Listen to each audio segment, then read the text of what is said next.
aqui.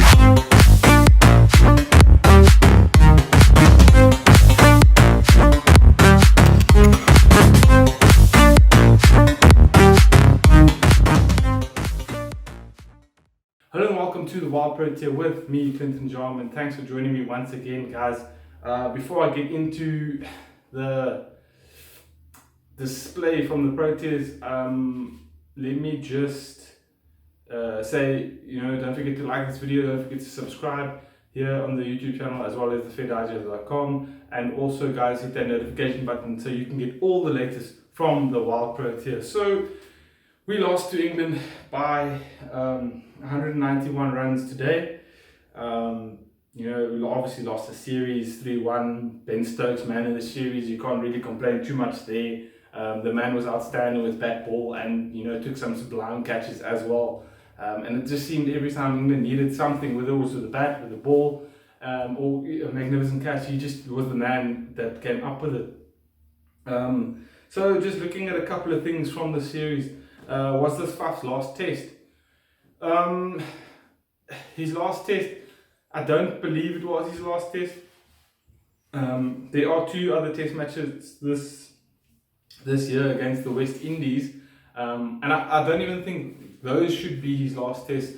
I still believe in Faf. I still think he has lots to offer.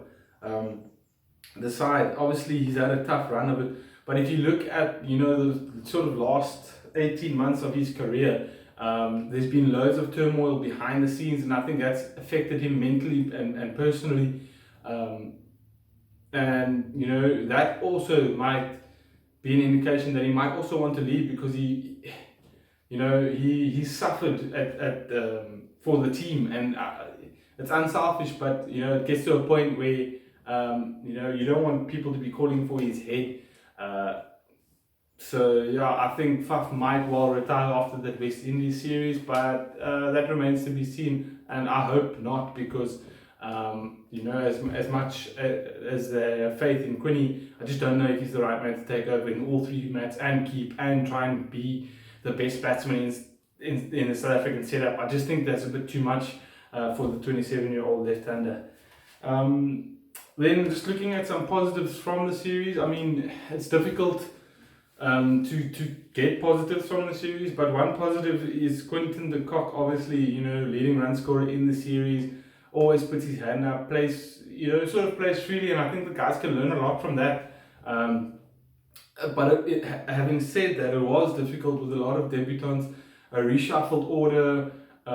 It's extremely difficult for guys to come in and do well in Test cricket. That's why it's called Test cricket, because it tests you out mentally, physically, and it's the greatest test of playing cricket that you will ever find. So yeah. Also, another positive, Rassie van der Dussen also contributed with the bat at times this series. I think you got 350s and 100, just 350s, and just missed out on 100 today, scoring 98. A fantastic knock. I watched most of it, and this whole series he's been kind of subdued. We haven't seen the Rassie that we know and love from ODI cricket, where he plays sort of unhinged. Now he's sort of subdued, but today he was a lot more positive, a lot more aggressive, and took it to the English attack, and I like to see that. I also think maybe batting at 3 is possibly the way to go for him. He just looked more at home there. And then just looking at the bowling attack, a young, hungry bowling attack, guys like Anrich Nortje and Björn Hendricks put up their hand. Dane Patterson to a certain extent as well. He looks like a very skillful bowler, and he could do damage on pitches that offer assistance. So I'd keep him around the test setup. Then obviously we've got KG, who wasn't at his best but still looked the most dangerous. So I think that's another positive we can take from that. I think moving forward there will be some changes in the setup. Not sure what those would be. Temba has come in again because he scored runs, but also then he's come in and failed again. This last innings he did look a bit more positive.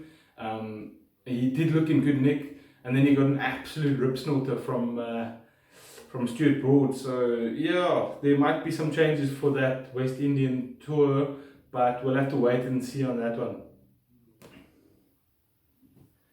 And then, yeah, next up for the Proteas is the ODI series, obviously against England. Now, this ODI team has been announced, and if you go to the fairdigest.com, you can see that ODI team, as well as what I think of Quinny de Kock being captain. So yeah, best of luck to the Proteas for that one, and obviously we'll bring all the match reactions here on the Wild Protea as and when they happen.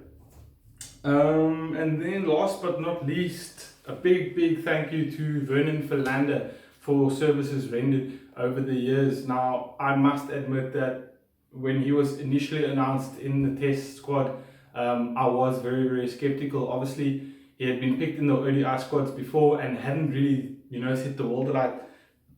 And I pretty much judged him on his ODI numbers and didn't have a look at his first class record. And then, on the morning of his first test, they had his first class stats up, and I was like, where the hell has this guy been, and why has he not been in the protest setup earlier? The man took bucket loads of wickets in first class cricket and deserved his call up. And even looking at the stats, I was still skeptical because I was like, okay, well, that's first class cricket, can he do it here? And he showed in that first test match were his best figures. 6 for 21 against the Aussies. In a memorable game, I remember I was at the ground. I believe I was working at the ground at Newlands at the time, and it was a weird sort of test match. I think it was a test match. The first time it's been played, I think it was September. It was played in early September, and the ball was doing all sorts, and Vern just ran through the Aussies. I think we bowled them out eventually for. It was next to nothing. It was like 40 odd. And then Smith and Amla knocked off the runs on the next day. And many memorable performances from Vern. I remember also to get to number 1 in the world, we were playing against England. Vern stepped up with a bat, scored his best knock, that's 74. That is his best. Stepped up with a bat, and then with the ball as well. I think he took 2 or 3 up front with the ball, and then Graham Smith turned to him again to get, I think it may have been Matthew Pryor.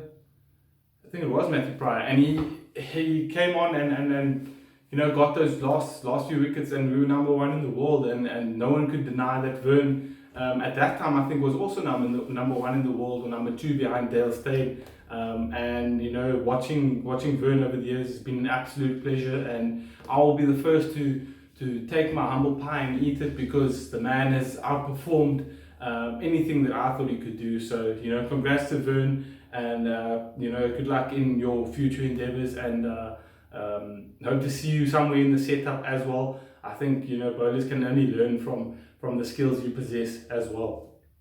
Okay guys, that is pretty much all I have for the Wild Protea. So thanks for joining me once again. Have a fantastic week, and I'll see you again, I think Friday, if I'm not mistaken. So see you then, and have a lekker evening. Cheers.